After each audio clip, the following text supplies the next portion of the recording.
dulu lembaga bunuh kanduang ini tidak ada kalau menurut sejarahnya. Iya, betul. Lalu sekarang dia menjadi sebuah lembaga penting. Iya. Kenapa itu sampai ada, Pak Don, gitu ya? Ya, ke Bundo Kandung ini adanya dalam cerita Cindomato. Kalau saya lihat Bundo Kandung ini cuman cerita Cindomato yang tahun 1811 sudah dicetak di Malaka. 1811. Iya, cerita Cindomato sudah dicetak, makanya Cindomato ini populer di Minangkabau. Jadi karena sudah dicetak, ada cerita tentang Bundo Kandung di dalamnya. Dulu yang ada di Nagari itulah kerapatan Nenek Mama. Nah, itu di dalam kerapatan di Nagari itu ada Tungku Tiko Sadangan, Nenek Mama, alim ulama, dan cerdik.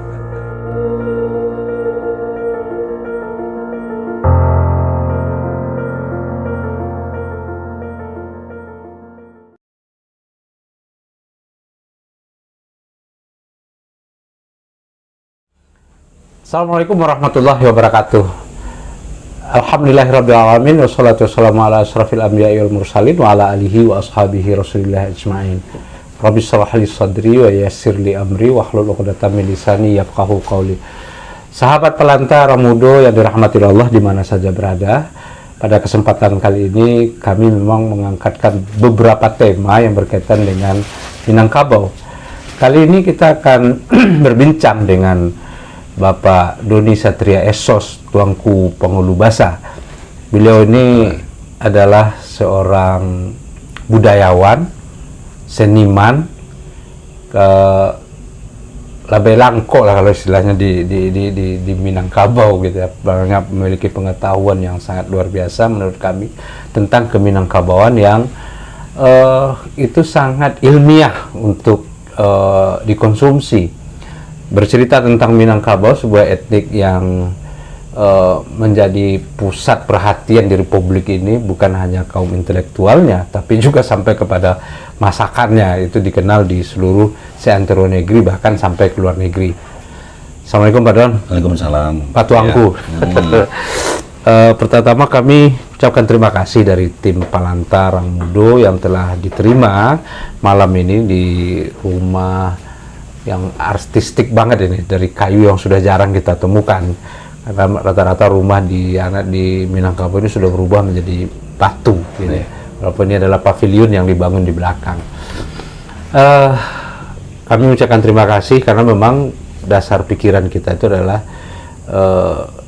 sangat sulit ditemukan bahan-bahan literasi yang bisa dikonsumsi oleh anak muda untuk melihat, atau generasi penerus melihat dan memahami tentang Minangkabau sebagai tanah kelahirannya, adat budayanya sebagai nilai-nilai luhur yang menjadi pandangan hidup yang dipegang, dan memang kebiasaan dari masyarakat kita itu adalah belajar dari tutur, bukan belajar dari tulisan gitu. Jadi inilah mungkin yang alasan kami kenapa kita mengajak Pak Don untuk bercerita tentang Minangkabau ini. Dan sebelumnya mungkin pembicaraan kita ini sebelum diawali, memang kata orang tak kenal karena tak tahu makanya tak sayang maka tak cinta. Mungkin barangkali sahabat-sahabat Pelanta juga akan bertanya-tanya, siapa sih Pak Tuanku Penghulu Basa ini? Mungkin bisa bercerita tentang latar belakang, mungkin kampung, kemudian pendidikan dan aktivitas sehari-hari sebelumnya. Silakan Pak Don. Ya, terima kasih Bu ya. Assalamualaikum warahmatullahi wabarakatuh. Waalaikumsalam. Selamat malam dan selamat kepada seluruh pemirsa dimanapun berada. Hari ini kami berada di Kota Payakumbuh, yakni di Kelurahan Balai Panjang, Kecamatan Payakumbuh Selatan, yang di pondok ini didatangi oleh Buya yang pada dasarnya penasaran ya, tentang adat dan budaya Minangkabau. Ya, perkenalkan, nama saya Doni Saputra. Nama Bo Doni Saputra, Gala Tuanku Penghulu Basa, karena di Minangkabau sering itu ketek Banamo Gadang Bagalang. Nah, itu ya. Dulu asal usul dari Baso, Kabupaten Agam, dan menempuh pendidikan SD, SMP di Baso, terus melanjutkan ke sekolah menengah seni rupa dan menamatkan melanjutkan S1 di administrasi negara. Kebetulan saya seorang pegawai negeri sipil yang sebelum ini diberi tugas oleh kepala daerah sebagai kepala bidang kebudayaan di Dinas Pariwisata, Pemuda dan Olahraga. Mungkin itu ya. Pak Don, ini menarik, mungkin kita awali dari sini. Kenapa memang agak menarik kita bicara tentang Minangkabau? Karena memang ada perdebatan-perdebatan yang ada di media sosial tentang daerah istimewa Minangkabau. Ya, betul. Tentu saja ini menarik perhatian karena ada yang setuju dan ada yang tidak setuju. Betul. Dipahami selama ini bahwa sebetulnya Provinsi Sumatera Barat itu wilayahnya sebetulnya secara administrasi itu lebih kecil daripada wilayah Minangkabau.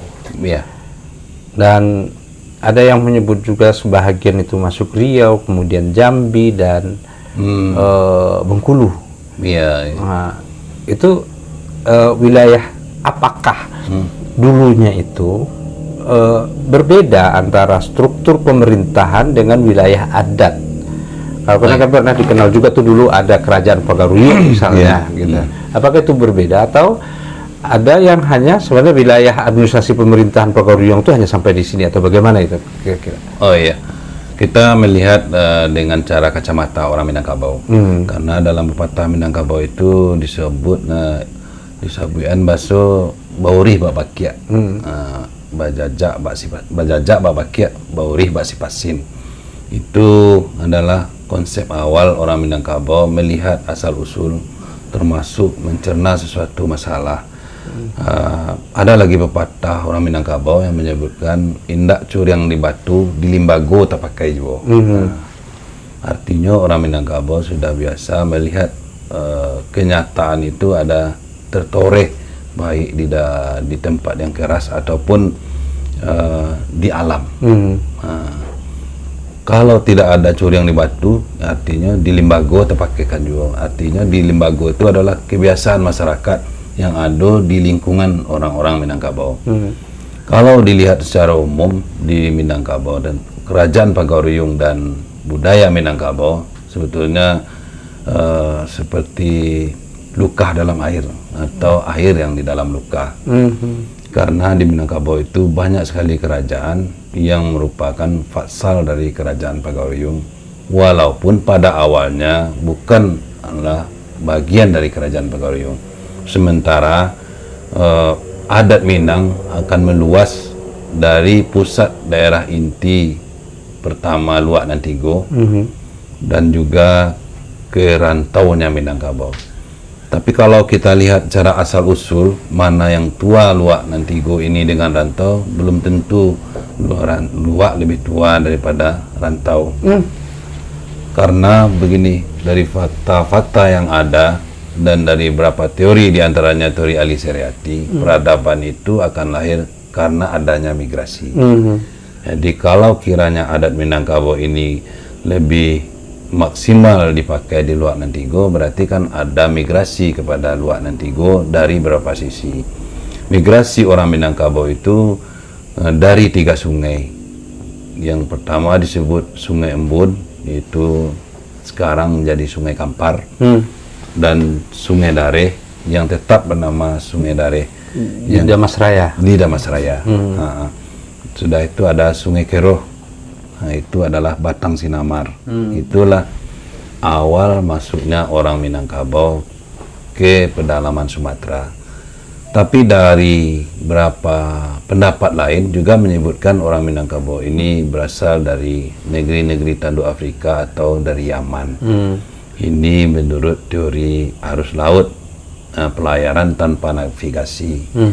Dan ini juga jejak-jejaknya juga ada karena Barus sudah didatangi oleh orang-orang dari Arab, Yaman dan India pada masa yang jauh lebih panjang sebelum kemungkinan adanya adat Minang ini. Soalan kerajaan-kerajaan ini, termasuk kerajaan Pagaruyung, berdiri di dalam wilayah adat Minangkabau.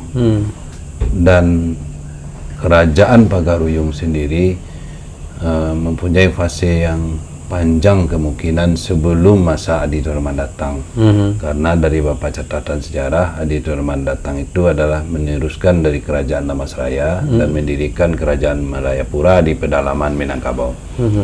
Dari beberapa tambo kita lihat misalnya Adi Torman itu pernah tinggal di Pariangan karena mencari Aye Nanjanih Sayak Nalandai. Pemahaman Aye Nanjanih Sayak Nalandai ini adalah hukum yang benar-benar adil, karena orang Minangkabau menganggap asal-usul mereka dari Pariangan. Soalan asal-usul ini juga jadi perlu pertanyaan kritis bagi kita. Kenapa menyebut mereka berasal dari Pariangan? Padahal asal-usul yang logis dan rasional itu adalah dari 3 sungai tadi. Nah, ini pertanyaan berikutnya. Di Pariangan itu adalah tempat hulu beberapa sungai di luar 50, dan juga ada salah satu hulu sungai itu di Pariangan, yang Sungai Dareh itu hulunya di Pariangan. Kebiasaan masyarakat zaman purba atau zaman Melayu tua itu adalah mencari tempat yang tinggi untuk berdoa kepada Tuhannya. Wajarlah Pariangan menjadi tempat tujuan. Kalau dilihat fase sebelumnya, fase Maek misalnya kan, Maek itu menurut Pitono 2000 tahun sampai 2500 tahun sebelum Masehi sudah dihuni. Dari penelitian orang Belanda, Maek 3000 sampai 3500 tahun sebelum Masehi. Jadi asal-usul orang Minangkabau ini dari Melayu tua dan juga dari Melayu muda. Yang mencirikan dari Melayu muda yaitu peradabannya sudah menonjol dan sudah hampir lengkap. Karena adat Minang ini sebetulnya sangat lengkap sekali ini, Buya ya, Ustaz. Tentu antara kerajaan dan kebudayaan itu berbeda. Berbedanya kerajaan berdiri di lingkungan kebudayaan orang Minangkabau.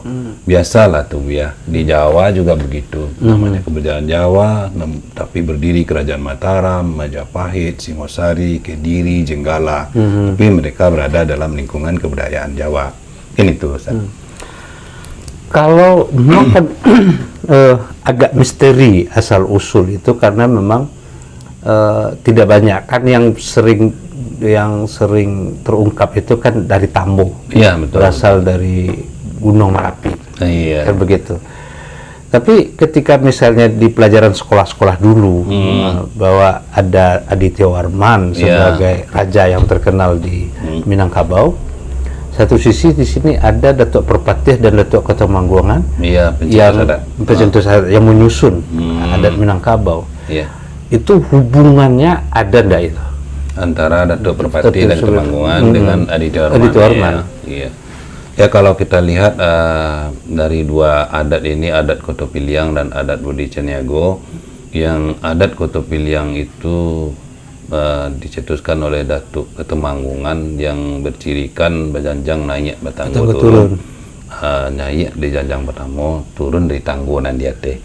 Sementara adat disebut juga adat Kotopiliang ini manitiak dari ateh atau dari langit. Sedangkan adat Budi Caniago disebut membasui dari bumi, yang bercirikan luruh boleh ditiliak, bungkuak boleh dikadang, duduk sehamparan tagak sepamatang. Itu adalah ciri demokrasi. Dan sementara adat Datuk Ketumanggungan bercirikan otokrasi. Dari pemahaman Tambo itu, Tambo kan itu sebuah karya sastra ya, Bu ya. Karena Tambo ini lebih banyak dengan berbahasa sastra daripada bahasa sejarah yang ada standar-standarnya begitu. Tapi Tambo memberikan gambaran kepada kita bahwa orang Minangkabau itu berasal dari tempat yang tinggi, yaitu Gunung Merapi. Biasa suku-suku bangsa di dunia juga menyebut mereka berasal dari tempat yang tinggi. Misalnya orang Jepang, mereka menyebut berasal dari Gunung Fuji, ya. Dan orang-orang India menyebut mereka berasal dari Himalaya. Dan kalau lebih jauh, orang Arab juga menyebut mereka dari daerah yang tinggi. itu adalah pengaruh daripada mengingat orang Minangkabau ini mereka tidak mau rendah daripada suku-suku bangsa di dunia yang lain, sehingga mereka menjadikan sikap egaliter pada penulisan karya sastra. Kemudian tentang Adi Tio Arman yang datang ke Minangkabau pada abad ke-14, sementara adat Minang diperkirakan lebih awal daripada itu, tapi tetap ada hubungan dengan Minangkabau karena menurut ahli sejarah Adi Tio Arman sendiri, ibunya berasal dari kerajaan Damasraya yang disebut-sebut sebagai penerus kerajaan Sriwijaya. Ada dua penerus kerajaan Sriwijaya, yaitu Damasraya dan Ahirpura yang sekarang menjadi kerajaan Indrapura. Kemudian Adi Tio Arman masuk ke pelosok Minangkabau, yang mana apa yang kami sebut tadi itu, bahwa mencari air nan janiah saya nan landai. Berarti bagaimana mencari tempat di mana hukum yang adil menurut orang Minangkabau itu adalah di Pariangan. Itu ditandakan dengan adanya prasasti di Pariangan itu sendiri. Ini prasasti itu bukan hanya di Pagaruyuang, dua di Pariangan juga. Dan di Tambo Pariangan juga disabui. Ketika yang dipertuan hadir di Pariangan, katanya membunuh sesuai dengan hukum Minangkabau. Undang di Minangkabau yang pertama sekali itu undang itu gadang malendo namanya. Jadi siapa yang menkuaso si lemah itu yang kalah. Kemudian hukum yang dimaksud dengan tiap kato yang dipertuan adalah membunuh, itu kemungkinan adalah hukuman simambang jatuh. Jadi apa yang menjadi perkataan pemimpin itulah menjadi hukum Minangkabau. Di fasenya kemungkinan besar tuh. Karena apa yang dikata pemimpin adalah hukum. Kemudian lahirlah undang namanya Tarik Baleh. Tarik Baleh itu yang konon kabarnya diciptakan oleh Datuk Ketemanggungan sebagai pucuk adat Koto Piliang. Berarti lebih dulu Adi Tio Arman daripada Datuk Perpati bukan begitu. Adi Tio Arman ini Datuk Perpati nan Sabatang dan Datuk Ketemanggungan lebih awal daripada Adi Tio Arman. Karena generasi Datuk Perpati yang pertama dan Datuk Perpati yang kedua itu akan bersambung. Nah, makanya adat itu disempurnakan kemudian. Jadi hukum yang akan berlaku itu salah satunya si Mambang Jatuh atau si Gama-Gama. Ya, hukum si Gama-Gama inilah yang dipakai oleh Adi Tio Arman ketika itu. Gitu. Terus fase ini kan terus saja nih, artinya beberapa fase itu. Kira-kira itu agamanya orang Minangkabau sebelumnya Islam masuk. Oh iya, jadi dari kenyataan yang ada, agama itu kemungkinan dulu adat Minang ini adalah agama. Adat ini sendiri yang menjadi agama di Minangkabau. Jadi sebelum Islam masuk ataupun sebelum Islam masuk, kemungkinan besar orang Minangkabau sudah mengenal agama tauhid. Karena menurut adat itu tidak disebut apakah dewa atau apa dalam silsilah adat ini. Mereka sudah kemenakan berajo kanamban, dalam pepatah adat disebut kemenakan berajo ke mama berajo ke pengulu berajo ke mumpakat berajo ke nambana, nan bana berdiri sendirinya. Dari perkataan berdiri sendirinya itu sudah tergambar bahwa orang Minangkabau sudah mengenal agama tauhid. Nah, itu kira-kira. Berarti salah kalau mungkin asumsinya ada Hindu atau Buddha di Minangkabau. Oh gitu. Ya, pada fase zaman Hindu Buddha mungkin sebagian orang Minangkabau juga ada karena pengaruh agama Hindu. Karena kita tidak bisa memungkiri adanya berdiri tapak candi di daerah Damasraya dan daerah utara dari Pasaman, juga arah Muara Takus. Tapi yang tidak ditemukan candi itu di beberapa luak, itu di Luak Agam sampai sekarang tidak ditemukan candi. di Tanah Datar sudah ada tapak berupa candi yang diperkirakan candi, ataukah candi ini terpengaruh tempat beribadahnya orang Minangkabau yang kemudian terpengaruh Hindu dan Buddha atau tidak, itu perlu penelitian lebih lanjut. Tapi di luar Antigo ini memang jarang ditemukan candi, kecuali daerah rantau yang kami sebutkan tadi. Jadi kalau Muhammad Yamin di dalam ketika rapat BPUPKI, PPPKI apa BPUPKI, saya lupa, dan naskah itu menyebut gini, wilayah Minangkabau dan Darmasraya. Ya. Berarti dari pernyataan Muhammad Yamin itu Darmasraya tidak termasuk Minangkabau. Oh iya. Mungkin Muhammad Yamin melihat dari berdirinya kerajaan Damasraya, dan di sana juga banyak kerajaan, bukan hanya kerajaan Damasraya, yang Candi Padang Roco, ada kerajaan Sitiung juga ada, kerajaan Jambu Lipo di utara juga ada. Cara pandang Muhammad Yamin kemungkinan itu berdasarkan kerajaan, tapi bukan melihat bagaimana kebudayaan Minangkabau berpengaruh sampai ke Jambi. Dan beliau mungkin terkonsentrasi melihat ini Minangkabau ini pada luar Antigo. Nyatanya tidak. Karena salah satu ciri dari kebudayaan Minangkabau itu adalah garis keturunan menurut garis keturunan ibu, kemenakan merujuk ke mamak merujuk ke Pangulu, dan juga Minangkabau itu mempunyai harta pusako dan gelar pusako, mempunyai suku-suku dan mempunyai kepala suku dan kepala waris. Nah, itu konsep yang belum mungkin bila terperhatikan. Menarik ketika misalnya jadi ada menyebut soal luha, Ya, gitu, Pak Tuanku ya. Bagi anak-anak muda sekarang, mungkin yang terbayang bagi mereka itu adalah luha itu adalah kabupaten, identik dengan wilayah administrasi pemerintahan. Iya. Saya belum pernah ditanya oleh ponakan itu, Solo itu masuk luha mana? Begitu. Jadi kalau misalnya hari ini bahwa Minangkabau itu terdiri luha dan rantau, itu luha, misalnya luha Tanah Datar itu dari mana saja, luha Agam itu sampai di mana saja, kemudian luha Lima Purwokerto sampai di mana saja, gitu. Ya, kita harus memperhatikan dulu konsep daripada pengertian daripada rantau.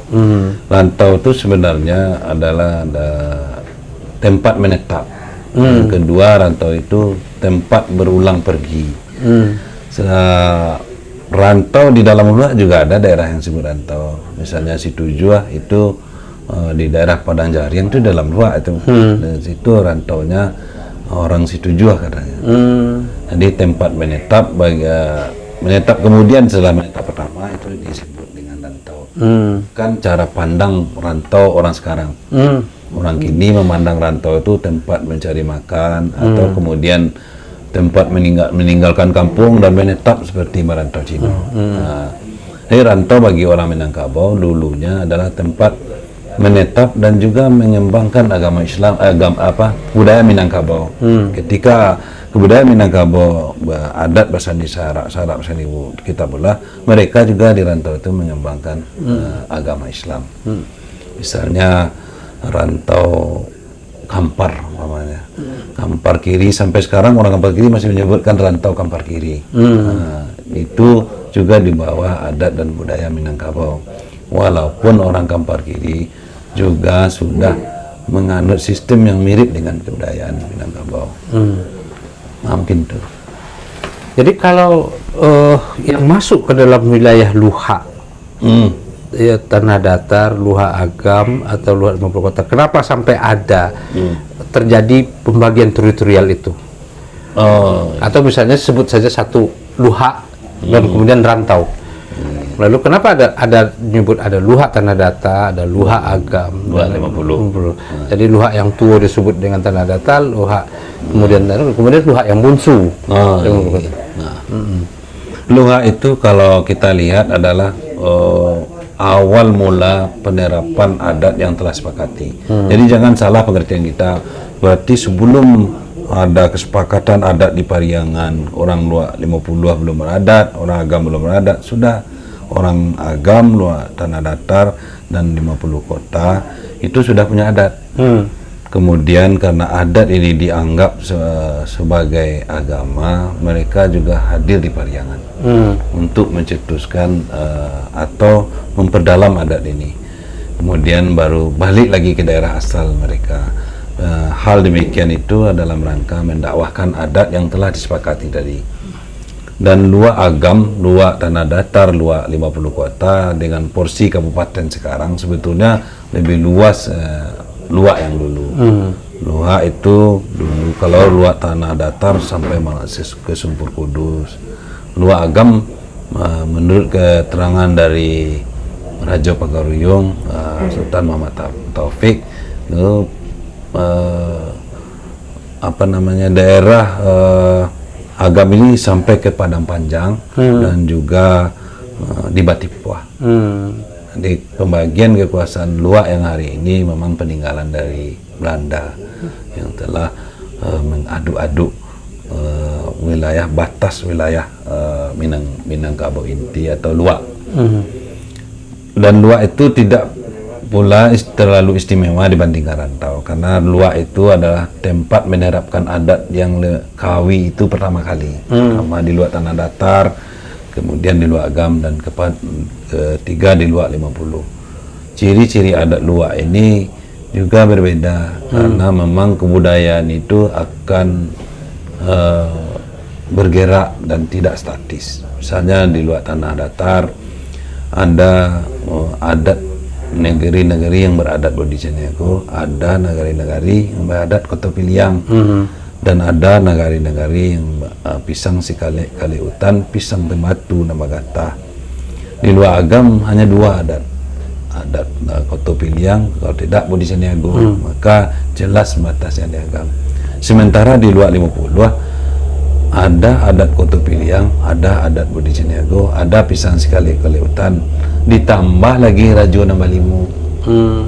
Rajo Nambalimu itu Rajo di Hulu, Rajo di Sandi, Rajo di Luak, Rajo di Lareh, dan Rajo di Ranah yang mempunyai kekuasaan masing-masing yang berperan di dalam adat. Tapi pengertian Rajo di sini adalah Rajo di dalam nagari, pamaci kato, gadang keluar, gadang ke dalam. Jadi jangan dibayangkan Rajo di luar 50 umpamanya seperti Rajo yang bisa memerintah kerajaan-kerajaan di luar Minangkabau. Mungkin kita bergeser kan tadi bicara soal asal usul kemudian daerah teritorial gitu ya. Kita mungkin bergeser soal nilai-nilai. Ya. Menurut Pak Tuanku, apa nilai-nilai pokok ajaran adat Minangkabau itu? Adat Minangkabau itu sering disebut adat yang kewi sarak dan lazim. Adat yang kuat, sarak yang biasa. Ada juga nama malian adat dan lazim, sarak dan kewi. Itu kan permainan dalam sastra bahasa. Sebetulnya memang adat itu yang kewi yang kuat. Artinya orang Minangkabau ketika menganut agama Islam tidak akan meninggalkan adatnya. Sarak yang lazim itu pengertiannya orang Minangkabau memanglah biasa saja hal-hal yang berhubungan dengan agama dan tidak aneh bagi orang Minangkabau hal yang berhubungan agama. Itu kan lebih mendalam sebetulnya. Kalau hal yang soal agama itu tidak aneh, tidak dipertentangkan dalam pemikiran. Itu yang sebabnya maka disebut adat dan kewi, sarak dan lazim. Konsep asal orang adat orang Minangkabau itu alam takambang menjadi guru. Jadi itu berpikir merenung dan mendapatkan sama dengan orang-orang yang memikirkan tentang yang bersifat filsafat. Artinya ada masa-masa orang Minangkabau berpikir merenung tentang suatu kejadian, tentang suatu perkara, ataupun tentang suatu insiden. Mereka akan melahirkan sebuah kesepakatan yang disebut dengan adat. Sederhananya adat itu kan kata sepakat. Sederhananya adat itu adalah kata sepakat bagi orang Minangkabau yang mereka itu untuk mensepakati sebuah kesepakatan itu perlu pengujian yang panjang, perlu pengamatan dan perlu pengujian yang panjang. Makanya lahirlah adat Minangkabau. Jadi inti dari ajaran adat Minangkabau itu sebetulnya mungkin menjadi pegangan bagi generasi berikutnya ini. Kira-kira itu apa, Pak? Ya, kalau inti dari adat itu sendiri ya itu tadi alam kambang menjadi guru. Kemudian adat itu sendiri adalah kebiasaan yang tidak mereka ingin mengubahnya. Pada generasi awal dari Minangkabau ini, adat ini semakin hari semakin sempurna dan semakin kuat, sehingga mereka melihat adat itu sebagai agama. Tapi pada fase berikutnya, adat ini semakin hari kemungkinan semakin lemah dipandang bagi generasi ke generasi di Minangkabau. Itu makanya orang Minangkabau hari ini terpengaruh dengan budaya asing. Itulah sebabnya karena mengenal budaya pendidikan yang bangku pelajaran dan proses interaksi dari generasi ke generasi itu sudah mulai mengembang. Kalau kita masuk misalnya, apakah Pak Don kira-kira menurut Pak Don itu, Pak Tuanku itu, apa memang perlu kita memproklamirkan diri untuk menjadi sebuah daerah istimewa Minangkabau? Oh iya. Sebetulnya itu daerah istimewa Minangkabau karena kita mengenal diri kita memang istimewa. Orang luar belum barangkali memandang kita ini istimewa. Itu perlu publikasi karena perlu regulasi nanti di undang-undang tentang daerah istimewa Minangkabau. Aceh misalnya istimewa karena apa? Aceh istimewa punya histori. Yogyakarta menjadi istimewa karena punya histori. Sejak zaman kerajaan Majapahit misalnya, Yogyakarta itu sebagai kerajaan Mataram itu tetap tidak dihancurkan oleh Majapahit. Mataram itu berdiri terus di zaman Majapahit. Bentuknya kerajaan Mataram ini memang pembawa budaya. Akhirnya Majapahit juga mempunyai kerajaan yang istimewa yang namanya Mataram. Zaman Belanda juga Mataram tetap diberi hak-hak istimewa oleh Belanda yang membedakan dengan kerajaan-kerajaan lain. Padahal kalau hal memusuhi Belanda dan berperang dengan Belanda, Mataram juga dulu berperang habis-habisan dengan Belanda. Sementara orang Minangkabau yang hari ini ingin istimewa karena salah satu etnis yang bergaris keturunan ibu matrilineal, walaupun kita sebetulnya tidak sepenuhnya matrilineal. Kemudian karena pejuang-pejuang dari Minangkabau banyak ketika perang kemerdekaan termasuk yang mendirikan negara ini, itu boleh-boleh saja. Tapi adalah perlu dituangkan dalam konsep yang teruji dulu karena kita banyak kapalo banyak lapanapek. Dan hari ini juga orang Minangkabau sendiri banyak juga yang tidak suku dengan adat daerah istimewa Minangkabau. Tadi menarik, ada pernyataan bahwa tidak sepenuhnya kita itu matrilineal. Ya betul, tidak sepenuhnya matrilineal. Orang Minangkabau kalaupun bergaris keturunan ibu yang mengenal ranji dari ibu, tidak sepenuhnya kaum ibu mempunyai kekuasaan besar di dalam kaumnya. Karena kita mengenal penghulu sebagai kepala kaum dan juga penghulu sebagai kepala waris. Yang membagi waris ini tetap laki-laki, bukan ibu. Tuh kalau yang matrilineal murni itu perempuan juga kepala kaum juga sebagai kepala waris. Yang memegang waris memang kita ini memang kaum perempuan yang disebut dengan Bundo Kanduang. Dulu lembaga Bundo Kanduang ini tidak ada kalau menurut sejarahnya. Ya betul. Lalu sekarang dia menjadi sebuah lembaga penting. Iya. Kenapa itu sampai ada, Pak Don, gitu ya? Ke Bundo Kanduang ini adanya dalam cerita Cindomato. Kalau saya lihat Bundo Kanduang ini cuman cerita Cindomato yang tahun 1811 sudah dicetak di Malaka. 1811. Iya, cerita Cindomato sudah dicetak, makanya Cindomato ini populer di Minangkabau. Jadi karena sudah dicetak ada cerita tentang Bundo Kanduang di dalamnya. Dulu yang ada di Nagari itulah kerapatan Nini Mama.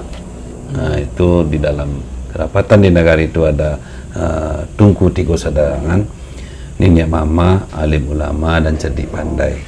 Karena peran Bondo Kanduang ini dianggap kaum ibu ini berperan besar di dalam kaum di Minangkabau, lembaga ini dipopulerkan atau dibentuk. Lembaga ini kira-kira setelah tahun 65 baru. Tahun 65. Lembaga Bondo Kanduang. Malah sekarang ditambah pula dengan Putih Bungsu. Itu kan memang agak menjadi rancu karena Bondo Kanduang dan Putih Bungsu itu juga adalah kemenakan dari mamanya sendiri. Lewat. Mengherankan juga mama bertanya kepada kemenakan ya. Tapi ada lembaga sebelum itu yang tidak begitu populer, adalah Ibu Soko namanya. Ibu Soko adalah kaum ibu yang tertua di dalam kaum itu. Tapi walaupun Ibu Soko kepala waris dan kepala kaum tetap kaum laki-laki. Tapi kan adanya Bondo Kanduang, adanya sekarang Putih Bungsu ini kan perannya pemerintah. Ya, betul. Dan kita melihat sebetulnya apakah ini pemerintah juga tidak memahami soal kultur adat ini? Iya. Atau bagaimana? Kenapa ada lembaga-lembaga ini yang dibikin oleh Iya, peran pemerintah ya. Ya, sepertinya karena gender ini. Gender. Karena pemikiran kita juga dipengaruhi oleh pemikiran bangsa lain. Minangkabau sendiri juga dipengaruhi oleh pemikiran-pemikiran yang ada di sekitarnya. Apalagi bangsa kita yang besar ini kan, dan pemerintahan kita apalagi yang ditata dengan awalnya juga meniru sistem pemerintahan di luar di Indonesia. Sumatera Barat, Minangkabau itu kan pernah mengalami pergolakan yang luar biasa. Iya. Pergolakan pemikiran yang luar biasa antara dalam ya, kalau sejarah tentu dituliskan sesuai dengan pemahaman yang menulis sejarah itu sendiri. Ada pertentangan besar antara kaum adat dengan kaum ulama, tanda petik yang kita sebut dengan kelompok Padri. Apakah memang benar itu yang menjadi persoalannya dalam galian sejarahnya, atau itu hanya tulisan yang kemudian dimunculkan karena menutupi sesuatu? Ya, kita lihat dulu di Minangkabau ada dua adat. Itu adat Kotopiliang yang bercirikan autokrasi dan adat Bundiseniago yang bercirikan demokrasi. Kedua adat ini di daerah yang beradat Kotopiliang, Bundiseniagonya juga terpakai, demokrasinya juga terpakai. Kemudian dari daerah yang Bundiseniago, Kotopiliangnya juga terpakai karena ada penghulu tua namanya, ada juga ketua. Jadi artinya dua pemikiran itu akan bergolak terus di dalam diri orang Minangkabau, menyebabkan diri orang Minangkabau itu selalu berpikir, selalu merenung dan selalu mendapatkan sesuatu. Pergolakan dalam jiwa orang Minangkabau ini akan berketerusan sampai kedatangan bangsa Eropa ke Minangkabau. Soalan perang kaum adat dengan kaum agama ini saya sendiri tidak membenarkan atau meyakini itu sepenuhnya, karena pada awal perang Padri yang banyak terbunuh itu adalah datuk-datuk yang adalah pemangku adat. Tapi kalau kita lihat awal-awalnya itu adalah pemakaian daripada narkoba lah. Pertarungan antara pencandu narkoba dan juga perdagangan narkoba dari pantai barat maupun ke pantai timur. Dari beberapa tulisan yang kita baca, memang peredaran candu ini luar biasa di Minangkabau, sehingga yang orang-orang yang pedagang candu ini hampir tidak ada dari kaum ulama, tapi banyak daripada kaum adat. Di peperangan ini bukan adat atau agama yang memerangi adat, sebetulnya adalah perang candu atau dulu disebut perang tua. Jadi orang Minangkabau menyebut perangnya adalah perang tua, dan yang terbunuh itu banyak datuk-datuk yang di Kotolawe. Awal dari perang Padri itu lebih banyak datuk daripada ulama. Jadi pemikiran kita harus sangat kritis dengan perang Padri yang berlangsung di Minangkabau dengan masa yang panjang. Dan kalau kita lihat akhir hayat daripada tokoh Padri, yaitu Imam Bonjol, anaknya sendiri bergelar Sultan Caniago. Kalaulah Imam Bonjol tidak menyukai adat, tentu gelar adat juga tidak mau dipakaikan kepada anaknya. Jadi itulah fakta yang ada di lapangan. Dan Mbak kecil orang Minang tadi itu bauri ya Mbak Sipasin, Mbak Jajak, Mbak Bakia. Maka kita juga perlu mempertanya-tanyakan kenyataan. Itu kira-kira. Jadi kan hal inilah yang menjadi alat pembenaran bahwa agama itu kan dibenturkan, Islam itu dibenturkan dengan adat, sehingga hari ini menarik juga, tadi kita ada juga perbincangan soal DIM ini, yang selalu diposisikan salah itu adat. Iya. Karena melihat jejak sejarah yang ditinggalkan begitu, dan itu yang dibaca, artinya adalah ada penggiringan seakan-akan orang adat ini bejat. Iya. Kan ada penggiringan seperti itu. Jadi adat ini tidak benar gitu ya. Sehingga kan ada juga muncul paham-paham bahwa ya sudah, yang sebetul-betul adat itu syara. Iya. Itu adat yang sebenar adat katanya kan. Sebetulnya awalnya adat sebenar adat ini bukan syara. Adat dan sebenar adat itu ada salah satu ungkapan orang Minangkabau menyebutkan bahwa burung bakapak, ikan basiriang, ladang mamintala, sawah bapiriang. Itu adat yang sebenar adat, salah satu contoh adat sebenar adat. Kemudian itu kemanapun kita pergi, itulah konsep awal yang adat sebenar adat itu dibubui indak mati, diasak indak layu. Itu. Kemudian pemikiran tentang keesaan Tuhan juga adat yang sebenar adat. Itu mah dalam pepatah tadi. Pengundu barajo bakamu pakat, mupakat barajo ke nambana, nambana berdiri sendirinya. Berdiri sendiri itu artinya kan tidak ada tawar-menawar, kecil itu yang mana. Nah, itu konsep orang Minangkabau yang sebenarnya konsep di dalam kehidupan menjalankan adat. Jadi memang mungkin puncak generasi emas kalau menurut Buya Masud Abidin itu adalah di generasi tahun 50 yang masih berpegang teguh terhadap prinsip adat dan kemudian juga teguh dalam prinsip beragama. Nah, era kemari itu kan mengalami dalam tanda petik ini perlu pembuktian penelitian juga. Itu artinya adalah dianggap bahwa generasi muda itu semakin tidak kuat memegang adatnya, memegang kulturnya gitu ya, sehingga lebih kuat memegang agamanya, walaupun itu tidak seluruh. Bahkan ada juga sebetulnya lebih banyak tidak memegang adat juga tidak memegang agama gitu ya. Mungkin lebih banyak golongan yang demikian gitu ya.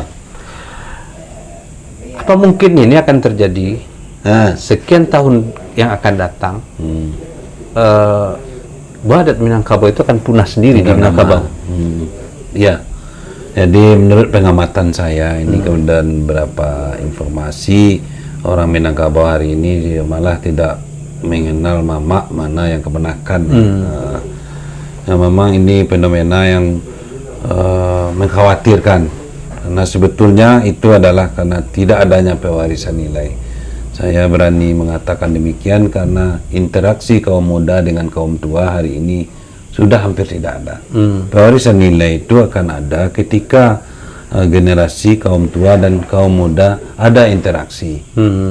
Ini fenomena yang memang seluruh daerah di Minangkabau interaksi ini jarang dan tidak ada.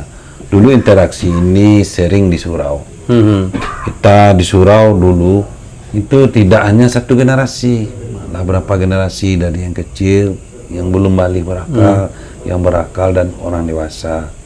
Dan guru-guru dulu di surau itu adalah orang yang lebih tua daripada kita. Itulah interaksi pertama ketika kita masih kecil.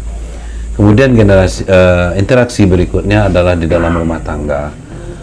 Ketika ada pesta ataupun acara adat dan budaya, itu generasi muda akan mengikut perintah generasi yang tua, semacam panitia lah. Hari ini kalau pestanya tidak lagi punya panitia keluarga dari sebuah kaum, malah semua menyewa, dan juga generasi mudanya pergi merantau atau sekolah di luar dari kampung halamannya. Akhirnya karena tidak ada interaksi, generasi muda ini menganggap adat ini mungkin hanya sebatas cerita atau kebanggaan masa lalu. Itulah yang perlu kita ciptakan hari ini. Bagaimana ada tempat-tempat yang ada interaksi kaum muda dan kaum tua. Tapi mungkin tidak bahwa ini akan berubah, apa asalnya ini kan ditinggalkan lalu terbentuk. Iya, kalau kebudayaan memang bergeser terus. Budaya ini bergeser kepada kesempurnaan, tapi ada juga bergeser kepada kelonggaran. Dalam pepatah Minang juga disabui itu, kalau takwi ketinggalan zaman, ikuti putaran masuk. Tapi generasi sebelum awak, yang generasi tahun 50 ini adalah generasi yang sering disebut generasi surau. Sebetulnya generasi surau itu adigium atau apalah namanya, semangat sebetulnya. Tapi yang lebih utama itu ada interaksi generasi muda dengan generasi tua. Dulu tempatnya memang ada di surau, ada juga di rumah tangga, bukan hanya di surau saja. Hari ini antara mama dengan kemanakan itu jarang sekali ada interaksi, karena berjauhan tempat, berjauhan kadang berjauhan pemikiran malah. Kalau kita lihat catatan orang Eropa, salah satunya presiden menyebut ketika generasi tua menuturkan sesuatu kepada generasi muda, itu dalam diawak disabui jo warih bajawek tutu badanga, itu memang hadir antara mama dengan kebenakan dan berdialog, menuturkan tentang waris, menuturkan tentang adat dan kato pusako. Ini karena waktu hari ini itu yang mulai berkurang dan malah tidak ada sama sekali. Nah, makanya pewarisan nilai itu dikhawatirkan akan hilang di jalan masa. Kalau kita balik lagi ke awal lagi nih, boleh. Apa sih kelebihannya kita harus mengikut garis ibu dibandingkan dengan garis bapak, matrilineal itu? Iya. Kalau menurut ahli, garis keturunan ibu ini lebih tua daripada garis keturunan bapak bagi ke bangsa-bangsa kuno. Di orang Minangkabau yang sering hari ini disebut sebagai Deutero Melayu, menurut pendapat kami itu tidak sepenuhnya benar. Karena bangsa-bangsa atau kaum-kaum Proto Melayu di Sumatera dulu lebih memakai garis keturunan ibu. Yang paling lihat daripada genetik kaum ibu ini, sebetulnya kita ini genetik ibu lebih banyak daripada genetik ayah kita. Sementara DNA adalah DNA ayah kita. Karena genetik ibu itu mewariskan sifat, maka sifat orang Minangkabau itu akan menonjol dari generasi ke generasi sesuai dengan sifat garis keturunan ibu mereka. Dan orang Minangkabau garis keturunan ibu yang dimaksud ini karena pewaris harta pusaka tinggi adalah kaum ibu. Tapi yang membaginya bukan kaum ibu, tetap mama kepada kaum atau mama kepada kepala waris. Itu istimewanya adat Minangkabau ini daripada kebudayaan lain di Nusantara atau bahkan dari belahan dunia. Arti penting garis keturunan ibu ini adalah pewaris nilai. Pewaris nilai yang mana ibu lebih utama mewariskan nilai kepada anaknya, karena hasil penelitian ini menyebutkan bahwa genetik kita adalah genetik ibu. Itu yang membuat adat Minang ini istimewa barangkali. Tapi kalau garis keturunan bapak ini dipopulerkan di Minangkabau, maka harta pusaka tinggi, gelar pusaka juga sulit untuk diturunkan. Saya jadi khawatir sebetulnya, karena hari ini tanah sudah disertifikatkan dan kewibawaan penghulu adalah Ganggam Bontuak Pacik Badok. Salah satunya adalah tanah pusaka tinggi. Itu salah satu juga degradasi ketidakmampuan mama mengatur kemenakan atau tidak begitu perhatiannya kemenakan terhadap mamanya, karena kekuasaan terhadap pusaka tinggi dan juga terhadap gelar pusaka sudah mulai menurun. Apa ini ada peran pemerintah Untuk terjadinya degradasi itu? itu iya, degradasi demikian itu sebetulnya sudah global, karena kita sudah mengenal pendidikan Eropa sejak zaman penjajahan. Itu panjang masanya kepala kita mulai direcoki dengan pemikiran-pemikiran ala Eropa. Tidak sepenuhnya buruk pemikiran ala Eropa. Kalau tidak ada pemikiran ala Eropa, negara ini tidak berdiri. Tapi pada pewarisan nilai-nilai akhirnya berdampak yang kurang baik, karena pendidikan di atas meja mengejar kurikulum, sedangkan pendidikan di lingkungan budaya Minangkabau mengejar nilai-nilai dan juga mengejar isi daripada jiwa orang Minangkabau itu sendiri. Tapi karena Pak Tuanku, ini perbincangan yang sangat menarik, tapi di durasinya juga cukup panjang. So ini mungkin kesempatan berikutnya kita akan mendiskusikan yang lebih spesifik lagi yang berkaitan dengan Minangkabau. Dan tentu saja ini pengetahuan ini sangat bermanfaat bagi anak-anak muda mungkin ya, yang juga bagaimanapun sejauh-jauh Bangau Tabang akan berbalik, setidak-tidaknya melihat Kubangan, kalau tidak akan balik ke Kubangan. Iya, betul. Ya, orang Minangkabau itu lama kelamaan akan rindu akan kampung halaman mereka. Kenyataan sekarang kan orang rantau sudah mulai melirik bagaimana budaya Minangkabau, termasuk apa yang kita ceritakan dari makanannya. Rendang hari ini kan sudah menjadi warisan budaya tak benda nasional dan sedang diusulkan sebagai warisan budaya tak benda kepada UNESCO. Itu salah satu juga kebudayaan Minangkabau. Banyak lagi kalau makanan itu yang ada di restoran kini kok. Yang baru itu sekitar 20-25% dari jenis masakan orang Minangkabau yang mengiringi kebudayaan Minangkabau dari masa ke masa. Jadi itu akan menjadi perbincangan kita, kenapa bisa ya unggul dari berpikir, kemudian kenapa unggul dari segi kuliner, tapi dari perjalanan kita juga pernah lihat sebetulnya kenapa ya bisa orang Minang ini menakar bumbu bisa lebih pas dibandingkan dengan daerah lain. Kalau misalnya Sunda juga pakai jahe, pakai apa juga gitu ya. Mungkin nanti itu akan menjadi sebuah perbincangan yang menarik bagi kita bersama. Sekali lagi Pak Tuanku, terima kasih banyak bahwa pada kesempatan ini kita sudah diterima bercurah berbagi pengetahuan, dan mudah-mudahan ini menjadi sebuah perspektif baru untuk memahami bagaimana Minangkabau yang baru. Kita hanya menyentuh kulit-kulitnya lah kita berbicara pada hari ini. Dan terima kasih. Dan para sahabat Pelantara Muda di mana saja, itulah perbincangan kita, dan ini adalah perbincangan awal, dan insya Allah kita akan ganggu Pak Tuanku Pengulu Basa ini karena beliau sangat konsen dengan kebudayaan Minangkabau, dan beliau ini fokus di seni ukir dan salah satu memproduksi apa keramik gitu ya. Senjata tradisional orang Minang. Dan demikian saja apa pembicaraan hari ini. Mungkin silakan disimpulkan, saya tidak akan menyimpulkan apa yang menjadi pembicaraan kami, dan kesimpulan tentu ada di tangan Anda masing-masing. Dan kami ucapkan terima kasih.